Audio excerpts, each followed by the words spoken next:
Today we're going to have a look on a vintage amplifier from National Panasonic, model number SU-2300 2300. It's from 70s, stereo integrated amplifier. So it has a 3 input tape or auxiliary in, phono and tuner.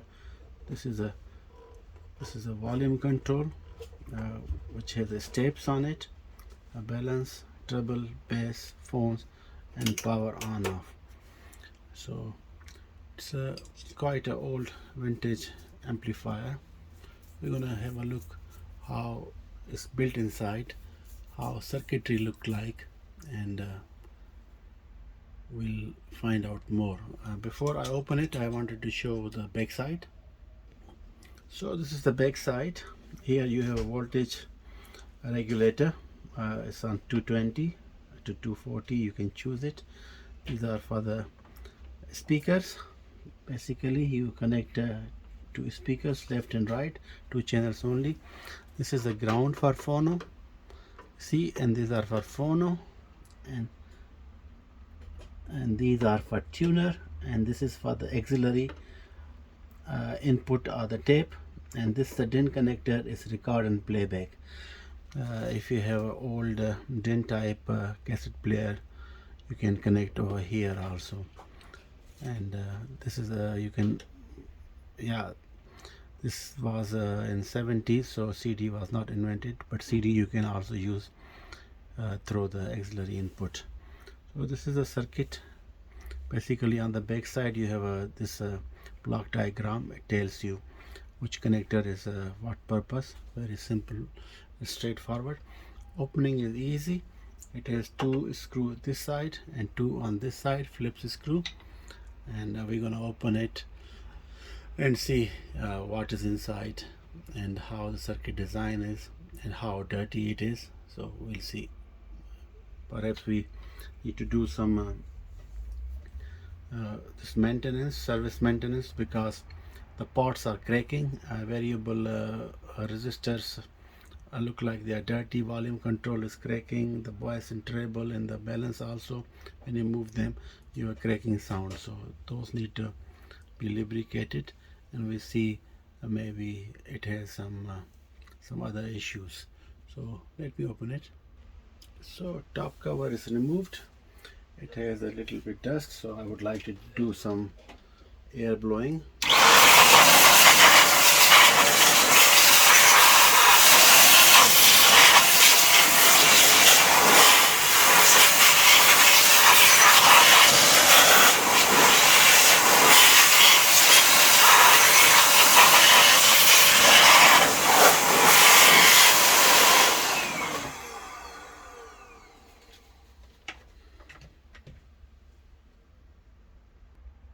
So this is the circuit inside. After some dust cleaning, this is the power supply, the step down transformer. When you feed 220 AC voltage, it goes down to 12 voltage and feed the circuit. And here are all inputs. These inputs are going through the selector and feeding the preamp. This is the preamp. You see 2 chips over there. These are preamp. I hope you can see it. A little bit late in the evening though. I decided to make to do some service maintenance on this amplifier also, to show you guys. So these are basically the capacitors, big capacitor, which filter the DC, and alternating current step down is coming here. Is the bridge rectifier circuit. You have a 2, even 3. You have 3 fuses for the circuit protection. It's very good. So if you have some short circuit further, this fuse will blow away. And this is the power input. This is the bass, treble and balance. I hope you can see it. And this is the volume control, potentiometer or variable resistor. So, and the circuit design is very simple. It's based on the STK043 stereo amplifier integrated chip that was very famous and Japanese invention in 70s, late 70s. So basically it's a complete amplifier within the chip. I hope you can see it.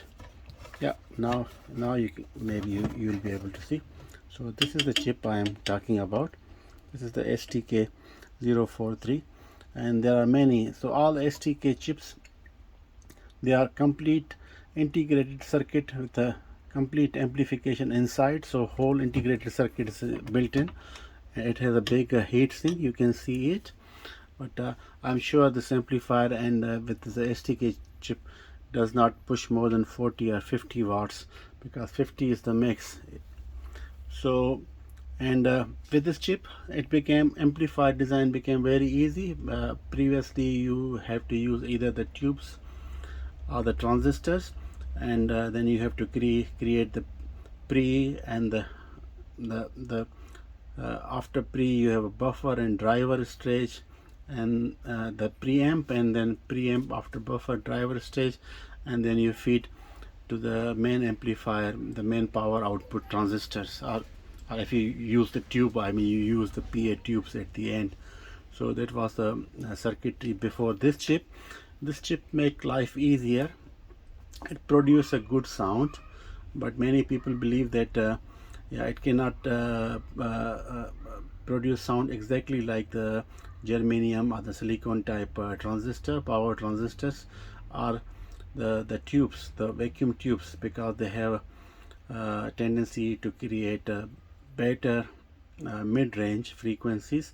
That's why still they are using in the high-end amplifier, especially for the guitar. Also guitar amplifier, they use the tube, because guitar frequency is just mid-range, so the tubes work absolutely fine. But this one inside, it has a so preamp is over there. It has a driver stage, and it has a transistors built in inside in this integrated circuit, the big thick chip. So it's a complete amplifier.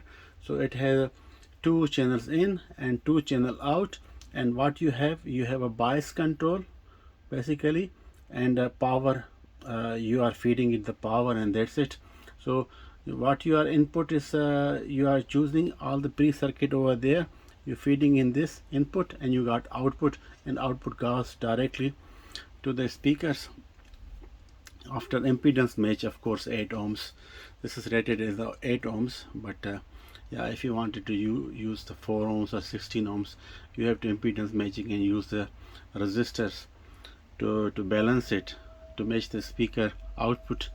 So basically very simple circuit design, and yeah, up till 40 to 50 watts are not bad.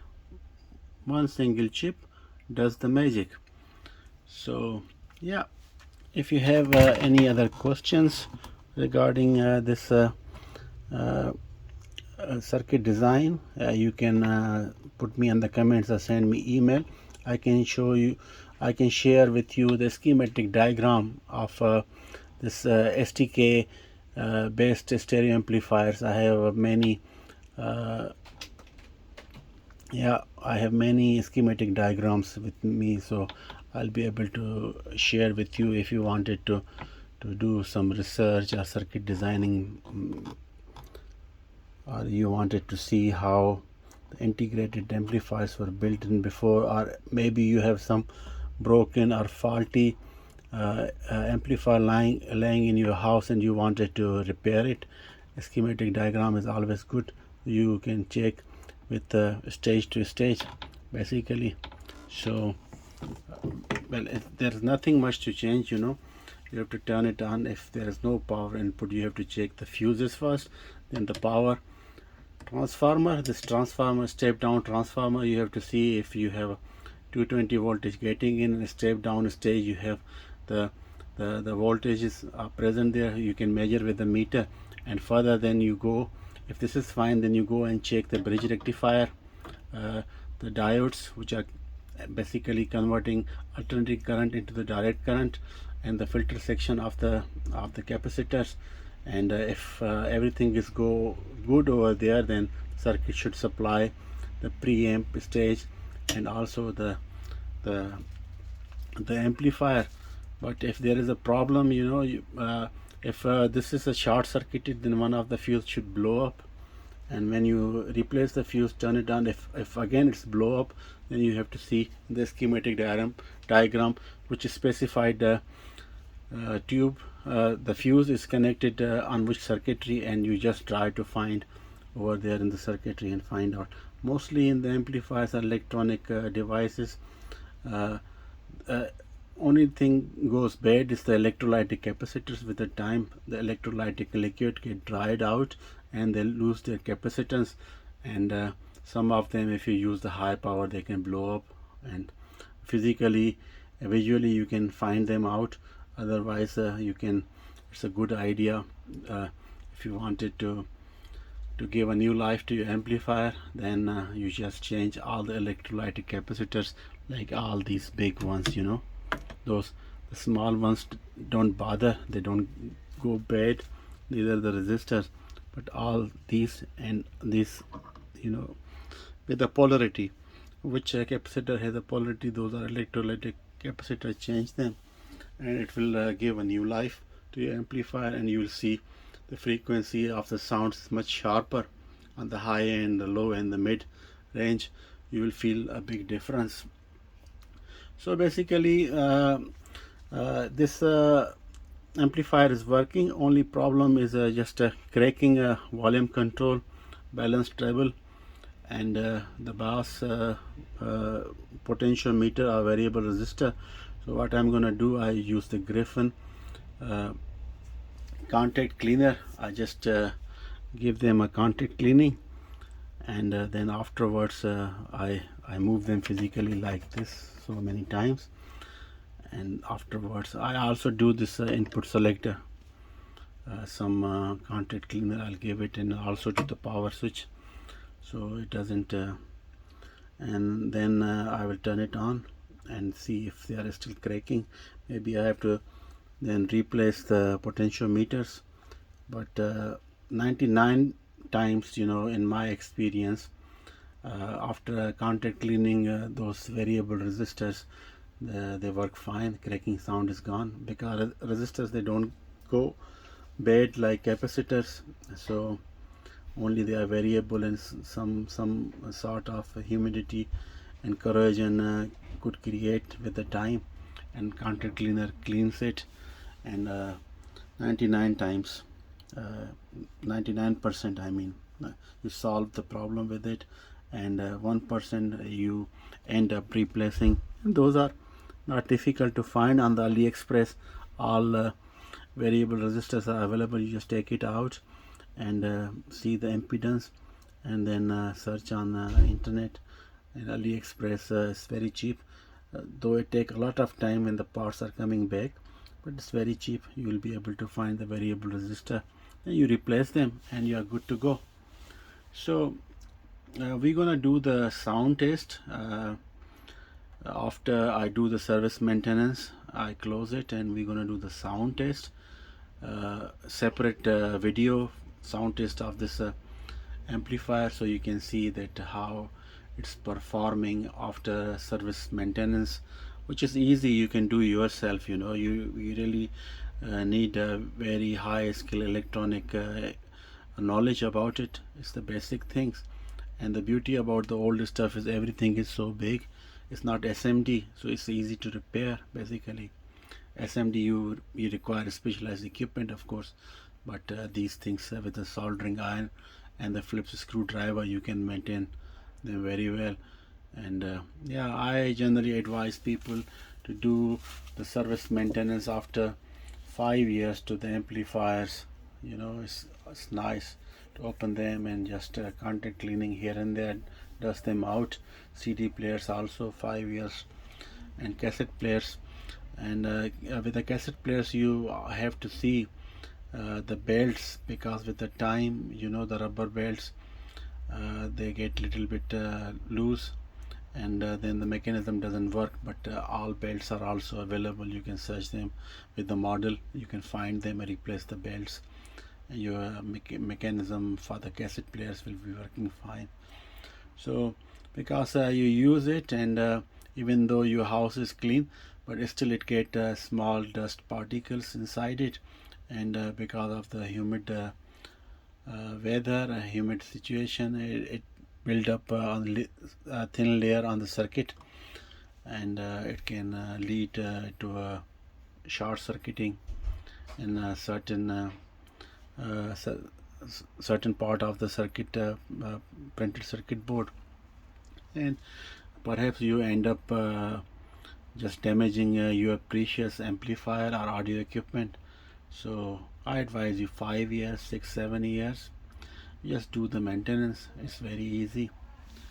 I hope you like this video and see the inside of this National Panasonic.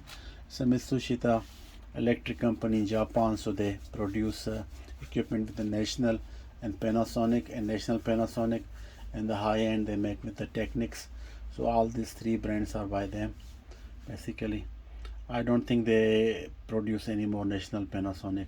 They do produce Panasonic and the Technics, but yeah, the things have been changed, and these kind of amplifiers, these companies, they don't produce anymore. All right, I wish you all the best. See you in the next one. Thank you.